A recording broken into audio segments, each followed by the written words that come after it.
Airport agent ridicules black woman's accent. Her $950 travel group exits overnight. Before we dive into this story, hit the comments and tell us your city or country. Let's see how far this story reaches. If you like the video, please subscribe.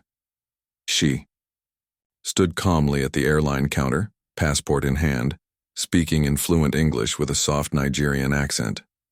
The gate agent barely looked up until he smirked, leaned to a colleague, and loudly mocked her voice, twisting her words into a cruel imitation. Laughter followed. Passengers turned to look. She said nothing, just smiled softly. 10 minutes later, 27 elite travel executives in the lounge received a single text. What they did next would erase $950 million from the airline's future and expose a deeper sickness beneath the surface. What happens when power speaks with an accent? Watch until the end. Nena Okoro was no ordinary traveler. She was the founder and CEO of Afroglobe Voyages, one of the fastest-growing Black-owned travel consortiums globally. Her company specializes in curating luxury travel experiences for the African and Caribbean markets, with exclusive partnerships spanning 5 continents.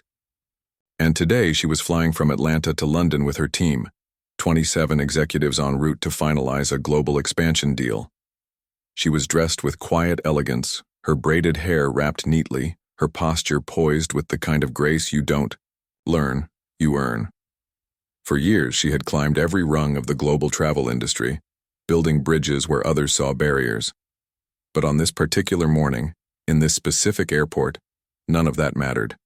Because to the gate agent behind the counter, she was just another black woman with an accent. What he didn't know was that his ignorance would soon make headlines. Nena stepped forward to check in with her team, calmly pronouncing each name and destination. The agent, a young man in uniform, raised his eyebrows mockingly. "What was that?" he asked, grinning. "Could you say it again, slower?" His tone wasn't confusion, it was condescension. When she repeated herself, he turned to his colleague. He repeated her words in a crude, exaggerated accent, complete with hand gestures and fake stuttering. The second agent chuckled. A few passengers nearby laughed too, assuming it was a harmless joke. But to Nena, it was a pattern she knew too well, a reminder that to some her accent made her invisible, or worse, a punchline. Still, she didn't raise her voice. She completed the check-in and walked away with quiet dignity. In the first-class lounge, her executives greeted her, unaware anything had happened. That is, until she showed them her phone, with a typed summary of the exchange. Silence fell. Then, without discussion, they all opened their phones. In under 10 minutes, contracts were canceled. Flights rebooked with a rival airline, press contacts notified. The airline had just lost access to Afroglobe's entire $950 million annual booking portfolio. The ripple effect was immediate. News broke across LinkedIn, travel industry groups, and social media. Thousands of black travelers and allies began tagging the airline in protest. The name Nena Okoro was suddenly trending, but not because of scandal.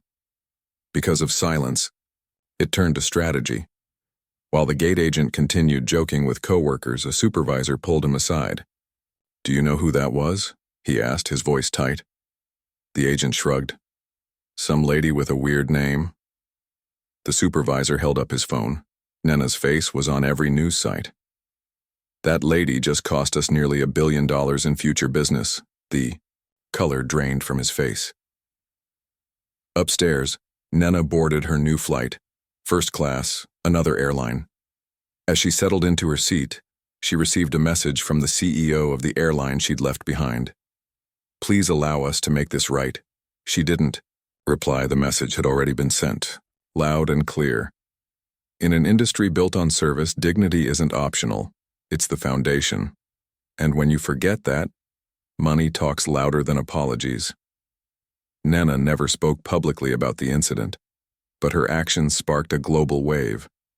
Travel groups reevaluated partnerships. Airlines reviewed cultural competency training. Thousands of travelers shared their own stories of being mocked, ignored, or belittled for how they spoke. It wasn't just about accents. It was about erasure.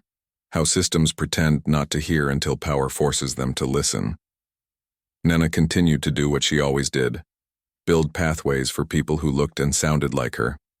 But now, the industry has paid attention, because in a world that often demands black excellence without respect, Nena reminded everyone, we don't need to raise our voices. We need to move differently. If you enjoyed this story and thought it provoking, don't forget to like, share, and subscribe. For more powerful narratives, let us know your thoughts in the comments.